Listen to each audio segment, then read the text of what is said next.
मेरी साधना को सजीव एवं पूर्ण बनाने के लिए मेरे ही प्रभु के रूप में विराजमान आप सभी सत्संग प्रेमी माताओं, बहनों और भाइयों के चरणों में सादर प्रणाम। आज का विषय है कुछ मत चाहो सब कुछ मिलेगा, कामना का त्याग, भाग 2। कामना के त्याग के संबंध में हम अपनी गत सभा में कुछ बातें कर चुके हैं। इस सभा में मैं आपसे आगे की कुछ बातें निवेदन कर रहा हूँ। सबसे पहले मैं आपसे यह बताऊं कि कामना को छोड़ना अत्यंत आवश्यक है। कामना को छोड़ना बहुत बड़ी साधना है, बहुत बड़ी। और यदि आपने कामना को नहीं छोड़ा तो आपको वह नुकसान होगा जिससे बड़ा नुकसान कोई हो नहीं सकता महाराज। बड़ा भारी नुकसान होगा। आपका ध्यान मैं 2 नुकसानों की तरफ विशेष रूप से आकर्षित करना चाहूँगा। 2 भीषण नुकसान।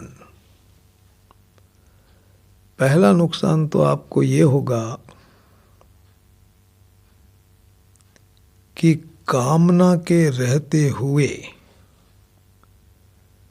किसी भी बाहरी साधना से आपकी चिंता कभी नहीं मिटेगी, कभी नहीं मिटेगी, कभी नहीं मिटेगी। आपके जीवन में दुख रहेगा, निराशा रहेगी, भय रहेगा, हलचल, घबराहट, खिन्नता, परेशानी रहेगी भैया जी। चाहे आप कितने धनवान हैं, बलवान हैं, गुणवान हैं, कुलवान हैं, विद्वान हैं, ज्ञानी हैं, अमीर हैं, गरीब हैं, पढ़े लिखे हैं, बेपढ़े लिखे हैं, मिल मालिक हैं, मजदूर हैं, कहीं भी रहते हैं, कुछ भी करते हैं, जीवन में आपके दुख रहेगा, चिंता रहेगी। जब तक कामना रहेगी ना, तब तक चिंता रहेगी, रहेगी, रहेगी। आपके जीवन में निश्चिंतता नहीं रहेगी, निर्भयता नहीं रहेगी, प्रसन्नता नहीं रहेगी, आनंद नहीं रहेगा। तो फिर आपके जीवन का चित्र क्या होगा? कामना पूरी हो गई तो आपको अस्थायी, क्षणिक, थोड़ी देर का सुख महसूस होगा। आराम आराम सा लगेगा, अच्छा लगेगा आपको। और कामना पूरी नहीं हुई तो दुख होगा, चिंता होगी, परेशानी होगी। पूरी हो गई तो सुख, पूरी नहीं हुई तो दुख। तो आपके जीवन का चित्र ये रहेगा कि आप कभी सुख महसूस करेंगे और कभी दुख महसूस करेंगे, और अंत में सुख का भाग खत्म हो जाएगा। जीवन में केवल दुख बचेगा भैया जी, और उस दुख में आपकी इस संसार से विदाई हो जाएगी, सद्गति नहीं होगी। ये आपके जीवन का चित्र रहेगा। एक सच्ची बात मैं आपसे निवेदन कर रहा हूं। यह बात है परम पूज्या देवकी माता जी के जीवन की। देवकी माता जी शरणानंद जी महाराज की एक बहुत मुख्य भक्त थी। उनके सानिध्य में वो लंबे समय तक रहीं, और स्वामी जी महाराज ने इस दर्शन के प्रचार प्रसार का कार्य पूज्य माता जी को सौंपा।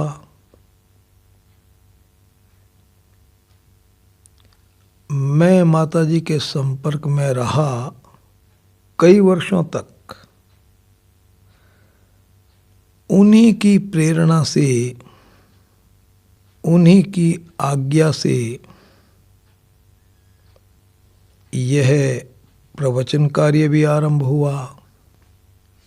उनके जीवन की घटना कह रहा हूं मैं आपसे। जब देवकी माता जी लगभग 11 वर्ष की थीं,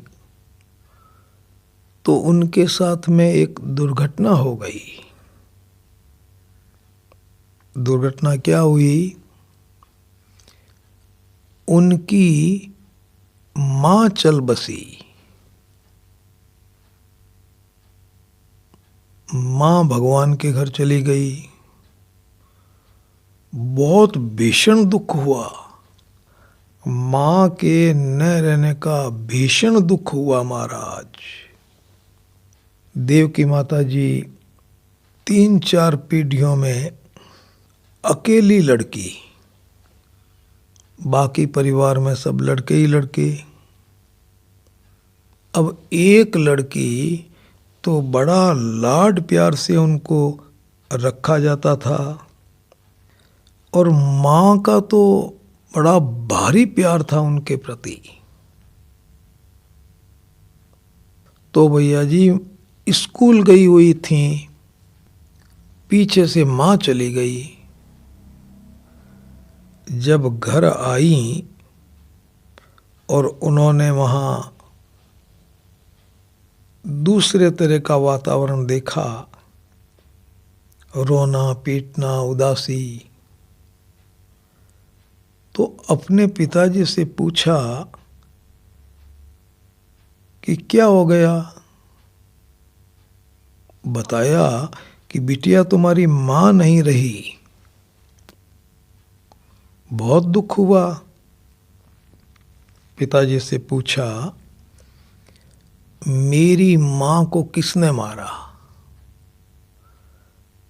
दुखी हृदय से पिताजी ने कहा कि बिटिया अब मैं क्या बताऊं, भगवान ने मारा। मारना और जिलाना यह काम तो भगवान ही करते हैं। उनके मुंह से निकल गया, देवकी माता जी के मुंह से निकल गया। 11 बरस की उम्र में, पिताजी मैंने सुना था कि भगवान तो बहुत दयालु हैं, कृपा सागर हैं, करुणा निधान है, हमारे माता पिता हैं, ऐसा मैंने सुना है। लेकिन आज मुझे पता चला कि भगवान बहुत निर्दयी हैं, बहुत दुष्ट हैं ये भगवान। इन भगवान ने ये भी नहीं सोचा कि 11 वर्ष की उम्र की जो लड़की है, इतनी भोली भाली छोटी सी, इसकी माँ को मैं कैसे मारूं। इतनी भी दया नहीं आई। बहुत दुष्ट है, बहुत निर्दयी है, बहुत निर्दयी है। रोने लग गईं, दुखी हो गईं। पिताजी के मुंह से एक वाक्य निकल गया, बिटिया तुम भगवान के लिए कुछ भी बोलो, लेकिन एक बात सुन लेना, भगवान कभी भी किसी को मार सकते हैं। सुना वाक्य लग गया उनके कलेजे में। कमरे में चली गई, दरवाजा बंद कर लिया। कानों में गूंजने लगा वो वाक्य, भगवान कभी भी किसी को मार सकता है। मन में आया, भगवान ने आज माँ को ले लिया, कल पिताजी को लेंगे, भाई को लेंगे, परिवार वालों को लेंगे, तो क्या मैं रोती ही रहूंगी? क्या उपाय है कि किसी की मौत में मुझे दुख नहीं हो। सोचा, बिना किसी को पूछे अपनी डायरी में 2 वाक्य लिख लिए। ऊपर लिखा, किसी की मौत में मुझे दुख न हो, इसका उपाय। पहला उपाय लिखा, मुझे खूब पढ़ाई करनी चाहिए। दूसरा उपाय लिखा, मुझे अच्छा स्वास्थ्य रखना चाहिए, शरीर का पूरा ध्यान रखना चाहिए। बस भैया जी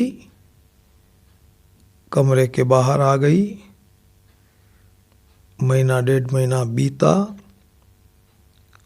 और वो तो इसी साधना में लग गई, खूब पढ़ना और स्वास्थ्य को संभालना। 16 क्लास पास कर ली। रांची में थी माताजी उस समय, लड़कियों की कॉलेज में प्रोफेसर बन गई। पिताजी ने उनकी अनुमति लेकर के उनकी शादी कर दी। 44 दिन बीते, पढ़ा रही थी कॉलेज में। डाकिया आया, बहन जी को कहा, बहन जी आपका तार है। हाथ में लिया, पढ़ा, उसमें लिखा हुआ था, आपके पति की मृत्यु हो गई। भीषण दुख हुआ। मन में सोचा, आज मेरे पास पूरी पढ़ाई है, मेरा स्वास्थ्य भी अच्छा है, धन संपत्ति की भी कोई कमी नहीं, फिर मुझे इतना दुख क्यों हो रहा है किसी की मृत्यु का। इतना दुख तो मुझे माँ के मरने का भी नहीं हुआ, जब मेरे पास में कोई पढ़ाई नहीं थी। इतना दुख हो रहा है, पढ़ाई के बाद भी, स्वस्थ शरीर के बाद भी, धन संपत्ति के बाद भी, कहीं न कहीं मेरी साधना में भूल हो गई। भयंकर दुख हुआ, मानसिक विकृति हो गई, संतुलन खो गया मस्तिष्क का। पिताजी मानसिक चिकित्सक के पास लेकर के गए। अच्छे चिकित्सक रहे होंगे। उन्होंने कहा कि देखो बाबूजी, सदमा बहुत गहरा है, हमारे पास कोई स्थायी उपचार नहीं है। यदि आप ठीक समझें तो स्वामी जी के पास ले जाएं। शरणानंद जी महाराज का नाम बता दिया। 1 जनवरी 1954 को देवकी जी के पिताजी उनको स्वामी जी महाराज के पास ले गए। प्रातः लगभग 8 बजे मिलन हुआ। माता जी बहुत दुखी थीं। स्वामी जी महाराज ने पूछा, बिटिया क्यों रोती हो? क्या समस्या है तुम्हारे जीवन की? तब उन्होंने कहा, पढ़ी लिखी थीं, समझदार थीं, इसलिए उन्होंने ये नहीं कहा कि मेरे पति की मृत्यु हो गई इसलिए मैं दुखी हूं। ऐसा नहीं बोला। बोली कि महाराज, मैं चाहती हूं वो होता नहीं, जो होता है वो मुझे भाता नहीं, और जो भाता है महाराज वो रहता नहीं। बस यही मेरे जीवन की समस्या है। एक बार और सुने, बड़ी जोरदार वाणी है। मैं चाहती हूं वह होता नहीं। मैं चाहती थी महाराज कि मैं अपने पति के साथ आनंद पूर्वक गृहस्थ जीवन में रहूं, लेकिन वैसा हुआ नहीं। सोचो भैया जी, जैसा आप चाहते हैं क्या हमेशा वैसा होता है? आपको कहना पड़ेगा नहीं। तो यह आपके जीवन की भी समस्या हो गई, हर इंसान के जीवन की समस्या हो गई। मैं चाहती हूं वह होता नहीं, जो होता है वह मुझे भाता नहीं। जो होता है ना भगवान की तरफ से, वो मुझे अच्छा नहीं लगता महाराज। मेरे पति की मृत्यु भगवान की तरफ से हुई है, अच्छा नहीं लगा मुझे। मैं चाहती हूं वो होता नहीं, होता है सो भाता नहीं, और भाता है सो रहता नहीं। कभी कभी भगवान की तरफ से बहुत अच्छी परिस्थिति भी आती है, लेकिन वो रहती नहीं है महाराज। अब मैं क्या करूं? दुखी हो गई। स्वामी जी महाराज ने उनको बड़े प्यार से कहा, बिटिया, दुनिया की नजरों में तुम एक दुर्भाग्यशालिनी लड़की कही जाओगी, दुनिया वालों की नजरों में, लेकिन मैं कहता हूं तुम इस संसार की सबसे सौभाग्यशालिनी लड़की हो। पति चले गए और सबसे सौभाग्यशालिनी कैसे? बोले, तुम्हें इस छोटे से जीवन में एक बहुत बड़ा अनुभव हो गया।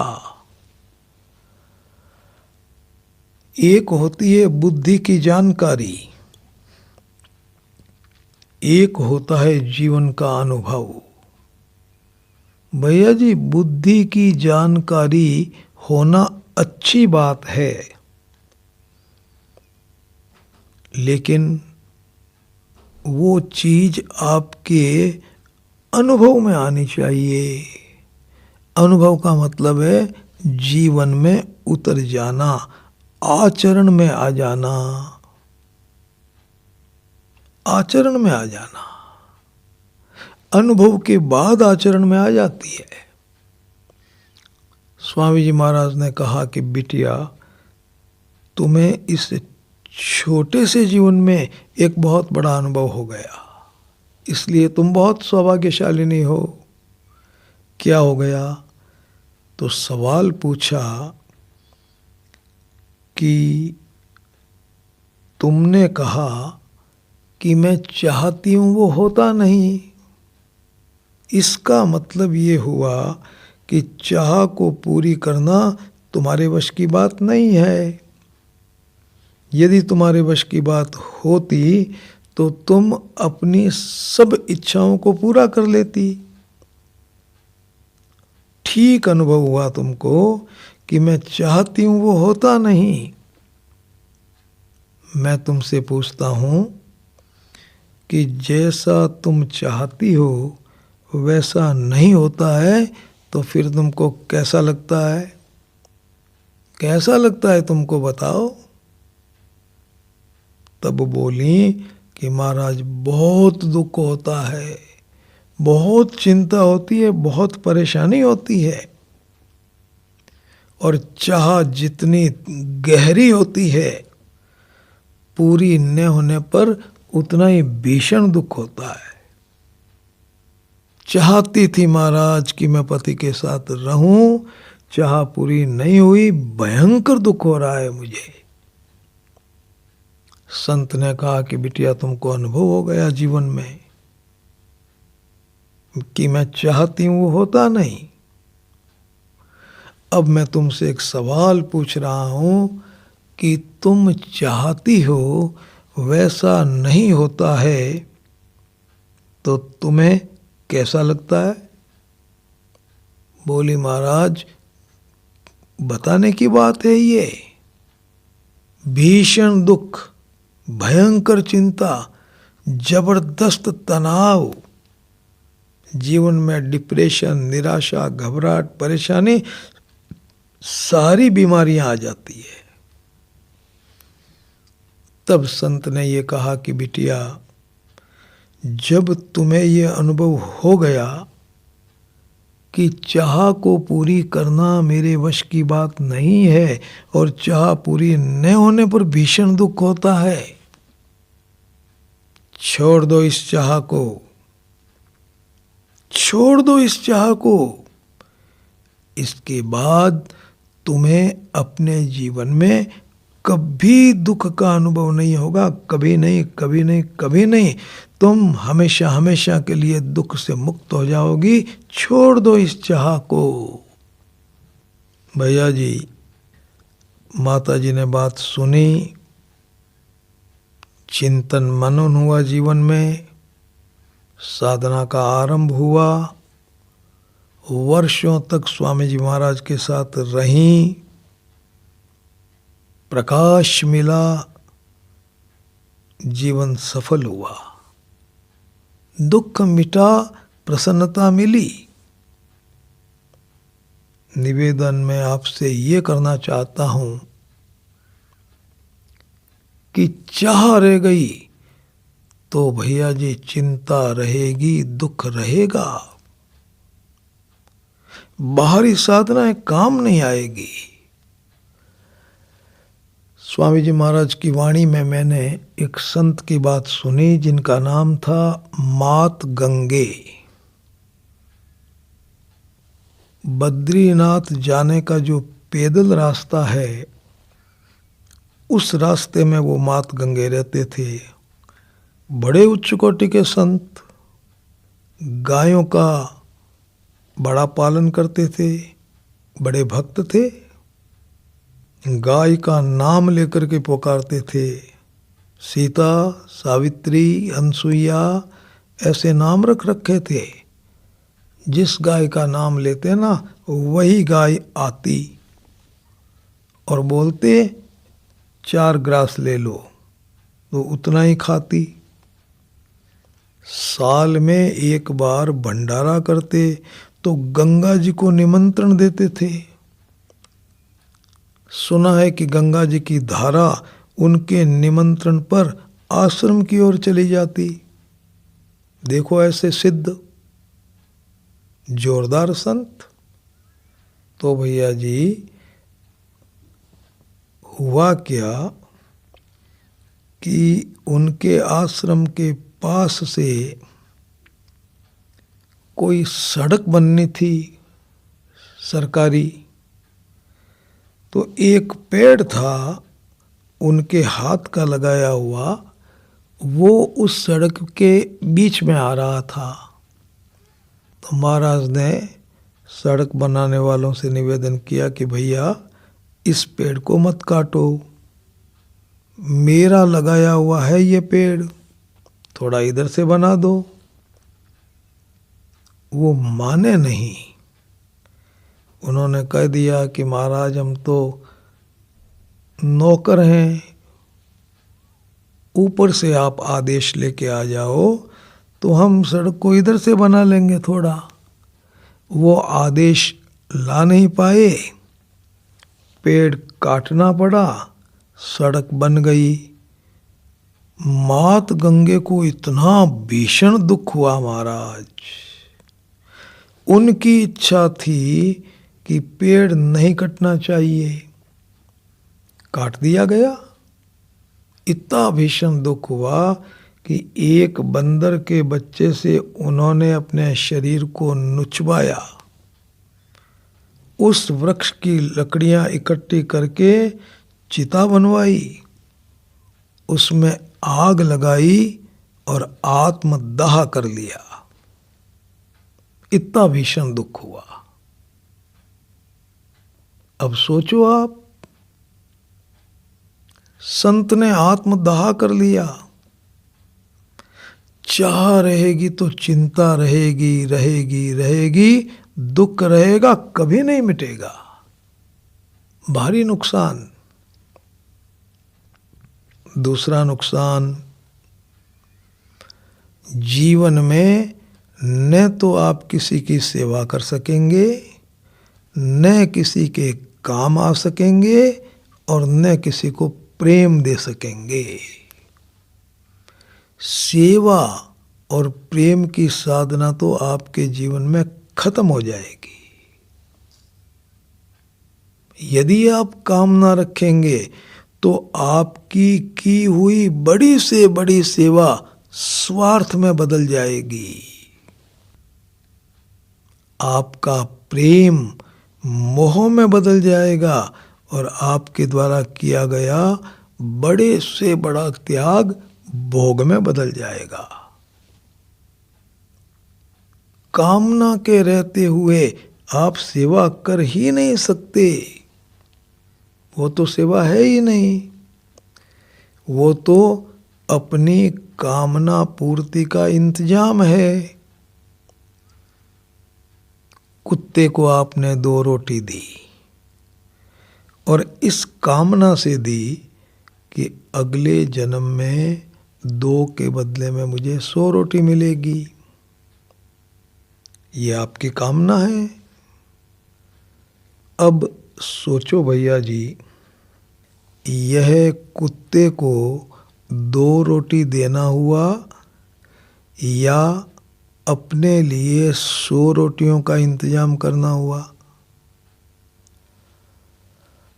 आपको कहना ही पड़ेगा, ये देना नहीं है, ये देने के रूप में लेना है। आप तो ले रहे हैं, ले रहे हैं, ले रहे हैं। जीवन में सेवा आप कर ही नहीं सकते, प्रेम दे ही नहीं सकते, न परिवार को, न संसार को, न भगवान को। जीवन में दुख भी रहेगा, सेवा और प्रेम की साधना आप कर ही नहीं सकेंगे। आपके जीवन में घोर असफलता रहेगी। बाकी के जितने भी नुकसान हैं वो नुकसान तो आपको होंगे ही, जिनका वर्णन मैंने आपसे पहले कर दिया। तो भैया जी याद रखना, जीवन में कामना को छोड़ना ही है। अब मैं आपसे बताऊं, सबसे ज़्यादा महत्वपूर्ण अंश इस प्रवचन का कौन सा है? ध्यान से, कामना को कैसे छोड़ें, कामना का त्याग कैसे करें, किसी से कुछ कैसे नहीं चाहें, ये निवेदन कर रहा हूं मैं आपसे। अब देखो, कामना के त्याग की शक्ति भगवान ने हर भाई को दी है, हर बहन को दी है। वो ताकत आपके पास में है और अंतिम श्वास तक उतने की उतनी रहेगी, घटेगी नहीं, मिटेगी नहीं, उतने की उतनी रहेगी। भगवान की दी गई उस ताकत से आप कामना का त्याग कर सकते हैं। कामना का त्याग करना बहुत सरल है, सरल है, सरल है, कठिन नहीं है, बिल्कुल कठिन नहीं है। क्यों? कामना का त्याग करने के लिए आपको कुछ भी नहीं करना पड़ेगा। शरीर और इंद्रियों के द्वारा कोई भी क्रिया नहीं करनी, कुछ नहीं करना पड़ेगा, कहीं भी जाना नहीं पड़ेगा, कहीं नहीं जाना, कुछ नहीं करना। कामना का त्याग करने में समय भी नहीं लगेगा। ऐसा नहीं कि कोई 4-6 महीना लगेंगे, 2-4 दिन लगेंगे, बड़ा भारी कोई प्रयास करना पड़ेगा, ऐसा कुछ भी नहीं है। बहुत सरल है कामना को छोड़ना। केवल केवल केवल जो बात मैं आपसे निवेदन कर रहा हूं, उस बात को आप ठीक से सुन लें। पहले तो सुन लें, और देखो, सुनने से काम नहीं चलेगा। सुनने के बाद ठीक तरह से समझ लें। अब सुन लिया और समझा ही नहीं, तो ठीक तरह से समझ लें। समझने के बाद यदि किसी भी प्रकार की कोई शंका हो तो उसको पूछ लें। एक बार नहीं, सैकड़ों बार पूछ लें। शंका का समाधान कर लें। उसके बाद आपकी कामना अपने आप छूट जाएगी। आपको छोड़ना नहीं पड़ेगा, छूट जाएगी। यह उपाय है भैया जी इसका। तो सुनना, समझना, चिंतन मनन करना, शंकाओं का समाधान कर लेना, यह कामना के त्याग की विधि हो गई। अब ध्यान से सुनना, बता रहा हूं मैं आपको। कामना का त्याग कैसे करें? तो सबसे पहले कुछ बातों को समझ लें। पहली बात तो आप यही समझें कि इस कामना के बहुत से नाम हैं। ये जो शब्द है ना कामना, इसका एक नाम है चाह, एक नाम है चाही, एक नाम है इच्छा। ये तीनों कामना के ही नाम हैं। आप कामना कहें, चाही कहें, चाह कहें, इच्छा कहें, एक ही बात है, नाम हो गए। दूसरी बात आपको ये समझनी है कि कौन कौन सी बातें कामना नहीं कही जाती हैं। सामान्य आदमी सोचता है कि ये कामना ही है। नहीं नहीं, वो कामना है ही नहीं। क्या कामना नहीं है? तो ध्यान से सुनना। सद्भावना कामना नहीं है। आपके मन में आने वाले विचार, आपके मन में उठने वाली भावनाएं कामना नहीं है। आपने ये निश्चय किया कि इस वर्ष मुझे अमुक परीक्षा में बैठना है और सबसे आगे निकलना है परीक्षा में, ये कामना नहीं है। इसका नाम रहेगा निश्चय। आपने कोई कार्यक्रम बनाया,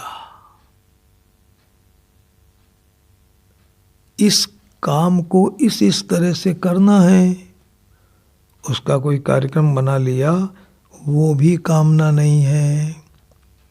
आपने कोई योजना बनाई, वो भी कामना नहीं है, वो भी कामना नहीं है।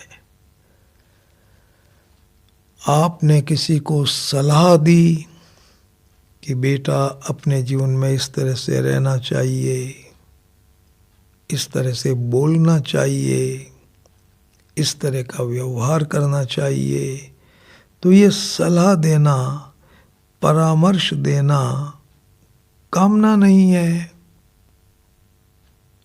इसी तरह से आप किसी को निर्देश देते हैं, आदेश देते हैं, कुछ बातों को समझाते हैं, वो भी कामना नहीं है।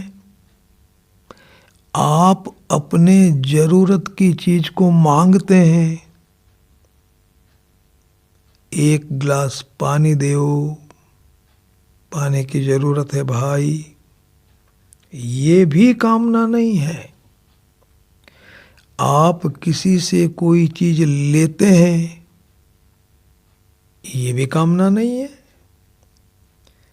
किसी ने आपको कोई वस्तु दी और आपने ले ली, तो ये लेना कामना नहीं है।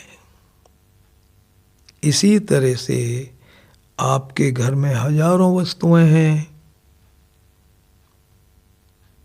आपके पास मकान है, दुकान है, आप उन सब वस्तुओं का, संपत्ति का उपयोग करते हैं, ये भी कामना नहीं है। आप सुबह से शाम तक अपने शरीर के, परिवार के, व्यापार के, नौकरी के, समाज के, घर के अनेक प्रकार के कार्य करते हैं, ये भी कामना नहीं है। ये सब कामनाएं नहीं हैं। कामना क्या है अभी बताऊंगा मैं आपसे, लेकिन पहले आप अपने वहम को दूर कर लो। आप सोचते हैं कि कामना नहीं रहेगी तो मेरा जीवन कैसे चलेगा। मेरे मन में इच्छा ही नहीं है कि मैं स्कूल जाऊं, तो स्कूल कैसे जाऊंगा। बिना कामना के कोई काम कैसे करूंगा मैं। और कामना के बिना तो जब काम सारा बंद हो जाएगा तो जीवन में उन्नति रुक जाएगी। कौन मेहनत करेगा। इसलिए मैं आपसे बता रहा हूं कि कार्य करना, निश्चय करना, ये कामना नहीं है, बिल्कुल नहीं है। याद रखना, आप अपने जीवन में भगवान से निश्चिंतता मांगते हैं, निर्भयता मांगते हैं, प्रसन्नता मांगते हैं, आनंद मांगते हैं, शांति, मुक्ति, भक्ति की इच्छा रखते हैं। भगवान के दर्शन चाहते हैं, ये सब भी कामना नहीं है। कामना होती है नाशवान संसार के वस्तुओं की, व्यक्तियों की, परिस्थितियों की, परिवार के लोगों से विशेष प्रकार के व्यवहार करने की। कामना आपका संबंध संसार से जोड़ देती है, संसार से। तो भैया जी, ये जो ईश्वर का विश्वास आप चाहते हैं, प्रेम चाहते हैं, भक्ति चाहते हैं, दर्शन चाहते हैं, तो इनसे तो संसार का संबंध टूटता है, भगवान से आपका संबंध जुड़ता है। ये सब कामनाएं नहीं हैं, इनको कामनाएं नहीं कहेंगे। आप भगवान से विश्वास मांगो, उनके दर्शन मांगो, शांति मांगो, मुक्ति मांगो, भक्ति मांगो। ये सब अच्छा है, ये कामनाएं नहीं है। हाँ, साधना की दृष्टि से यदि आप सोचें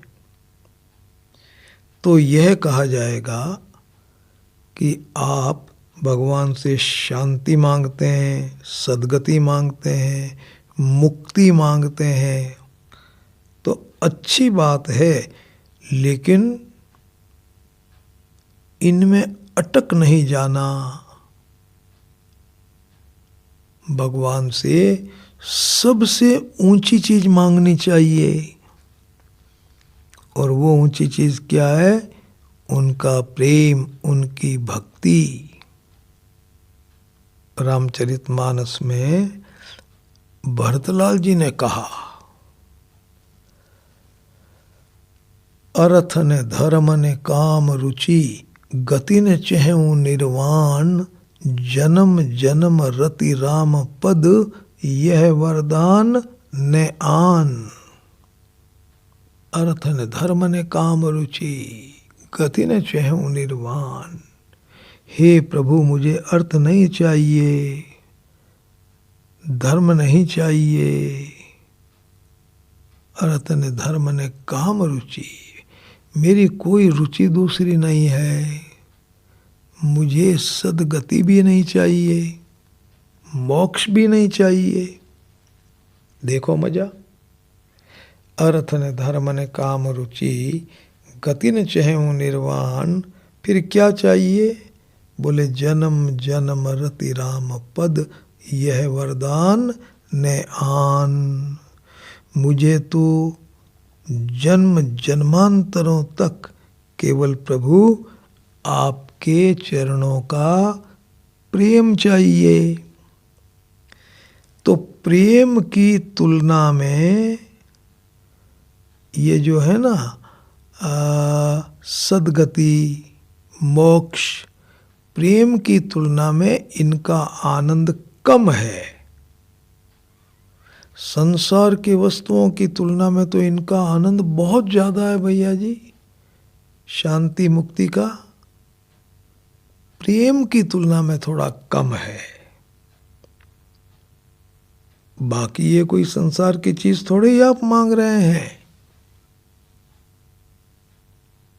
तो कामना का भैया जी सुनी आपने बात। इन सब को कामना नहीं कहते हैं। आप खूब काम करें संसार के, अपने कर्तव्य का पालन करें, शरीर के प्रति, परिवार के प्रति, समाज के प्रति, संसार के प्रति, भगवान के प्रति, लेकिन चाह नहीं रखें। स्वामी जी महाराज ने कहा, काम आ जाओ, कुछ मत चाहो, कुछ मत चाहो। जब उनको ये पूछा गया कि महाराज कुछ मत चाहो का अर्थ बताइए, तो उन्होंने जवाब दिया, न भोग चाहो न मोक्ष चाहो, न अभी चाहो न कभी चाहो, न जगत से चाहो और न जगतपति भगवान से चाहो। किसी से कुछ नहीं चाहना, किसी भी प्रकार की कामना किसी से नहीं रखना।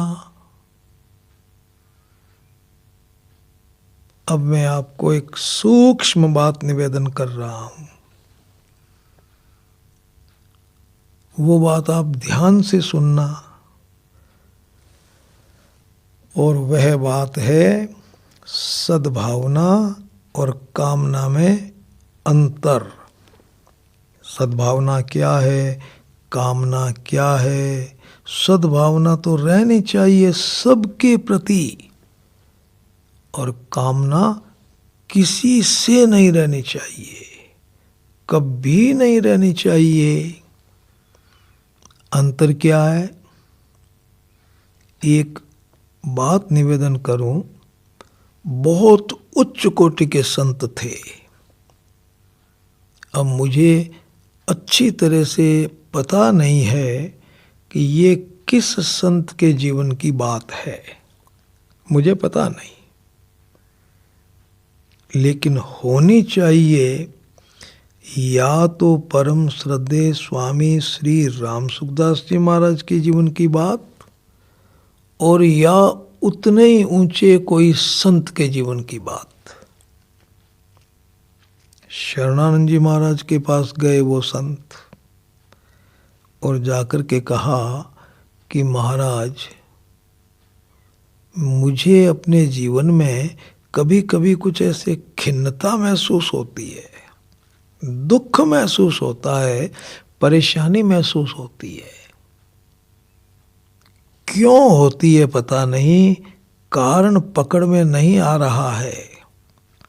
सारे वेद पढ़ लिए, पुराण पढ़ लिए, गीता पढ़ लिया, रामायण पढ़ लिया, भागवत पढ़ लिया, प्रवचन देता हूँ, हजारों हजारों लोग प्रवचन सुनने आते हैं, बड़ा सम्मान देते हैं, बड़ा आदर देते हैं। लेकिन महाराज, जब मैं एकांत में बैठकर सोचता हूँ तो मुझे अपने जीवन में ऐसे महसूस होता है, कुछ परेशानी परेशानी सी महसूस होती है, और कारण पता नहीं चल रहा है। महाराज बताइए ना क्या कारण है। शरणानंद जी महाराज हंस करके बोले, स्वामी जी महाराज, आपके कलेजे में कोई कामना रानी बैठी होगी, कामना रानी। तब उन संत ने कहा कि कामना, और मेरे कलेजे में किस बात की कामना? महाराज, मैं पैसे को छूता नहीं, आज तक लिया नहीं, लेने की कण मात्र भी इच्छा नहीं। 1 इंच मेरे पास जमीन नहीं, आश्रम बनाना नहीं और बनाया नहीं। 1 इंच जमीन मेरे पास में नहीं। सीमित में मेरे 2-3 वस्त्र रखता हूं। किसी को मैं अपने पैर भी नहीं छूने देता। सम्मान की लेश मात्र भी इच्छा नहीं। अकेला आता हूं, अकेला जाता हूं। मेरे पास कोई वस्तुएं नहीं। मेरी बहुत थोड़ी सी वस्तुएं जो बहुत जरूरी हैं। कोई संग्रह नहीं, कोई इच्छा नहीं, किस बात की कामना? आप कहते हैं कामना रानी बैठी होगी, कौन सी कामना, कैसी कामना? मेरी कोई कामना नहीं है। तब शरणानंद जी महाराज ने कहा कि महाराज जी, कामना के बिना खिन्नता हो ही नहीं सकती। खिन्नता है, यही इस बात का पक्का प्रमाण है कि आपके जीवन में कामना है। देखो, कामना की जांच कैसे करेंगे आप? जीवन में दुख है, चिंता है, भय है, घबराहट है, परेशानी है, हलचल है, उदासी है, तनाव है, क्रोध है, समझ लेना कि कामना है। उन संत ने बड़ी विनम्रता से कहा कि महाराज, मुझे तो कोई कामना दिखाई देती नहीं, आपको दिखाई दे रही हो तो आप बताएं। तब उन्होंने पूछा कि महाराज जी, आप प्रवचन देते हैं और आपके प्रवचन में लोग कम आते हैं तो आपको कैसा लगता है? उन्होंने कहा कि लोग कम आते हैं ना, सुनने वाले, तो मुझे अच्छा नहीं लगता।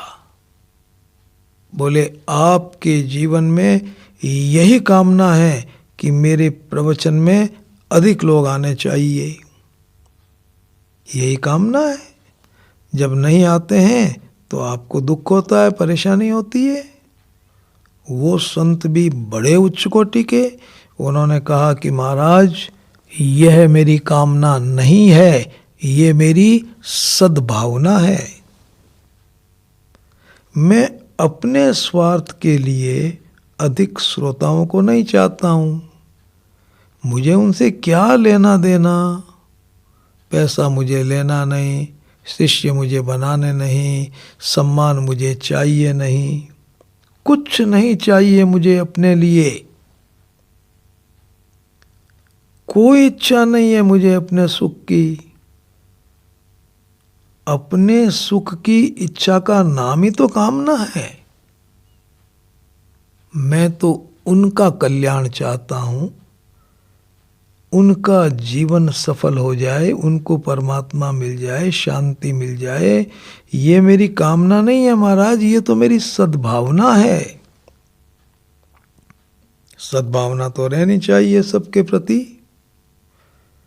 और कामना किसी के प्रति नहीं रहनी चाहिए। तो मेरी सद्भावना है। तब उन्होंने कहा कि स्वामी जी महाराज, आपके साथ में धोखा हो गया, आपको पता ही नहीं चला। क्या हो गया? बोले, कामना ने सद्भावना का रूप बना लिया है तो कामना, रूप बना लिया सद्भावना का।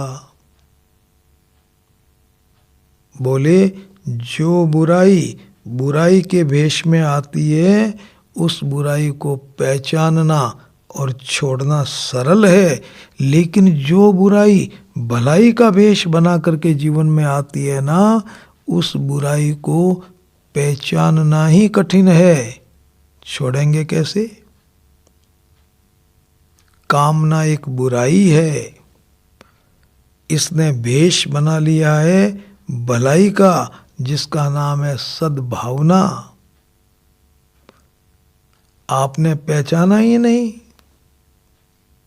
आप में सद्भावना नहीं है, आप में कामना है, पूरी नहीं हो रही है, इसलिए आपको खिन्नता महसूस होती है, आपको दुख महसूस होता है। यदि सद्भावना होती और पूरी नहीं होती ना, तो करुणा आनी चाहिए थी, हृदय में ऐसे दया का भाव पैदा होना चाहिए था। हे परमात्मा, सत्य की चर्चा का आयोजन हुआ है इतने वर्षों के बाद इस शहर में। प्रभु, साधक भाई बहन आ नहीं रहे हैं। हे नाथ, वो लाभ से वंचित रह जाएंगे। प्रभु आप उनको प्रेरणा देओ, प्रेरणा देओ, प्रेरणा देओ। सत्संग में आए और अपने जीवन को सफल बनाएं। इस तरह की प्रार्थना आपके कलेजे से निकल जाए, करुणा पैदा हो जाए, माना जाएगा कि सद्भावना है। दुख हो, चिंता हो, क्रोध रहे, अशांति रहे, ये तो कामना हो गई महाराज जी। कामना नहीं रहनी चाहिए, सद्भावना रहनी चाहिए।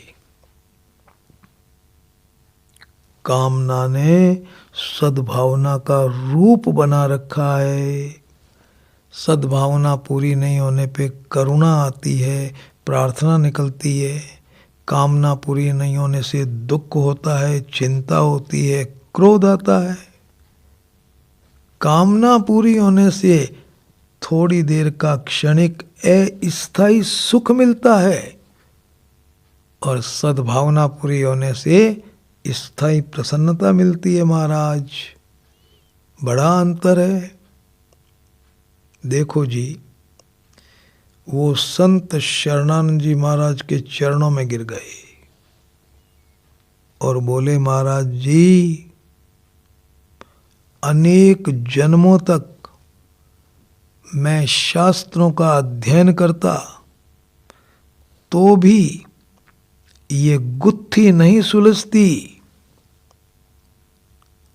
जो आज 15-20 मिनट तक आप जैसे महान संत के साथ बातचीत करने से सुलझ गई।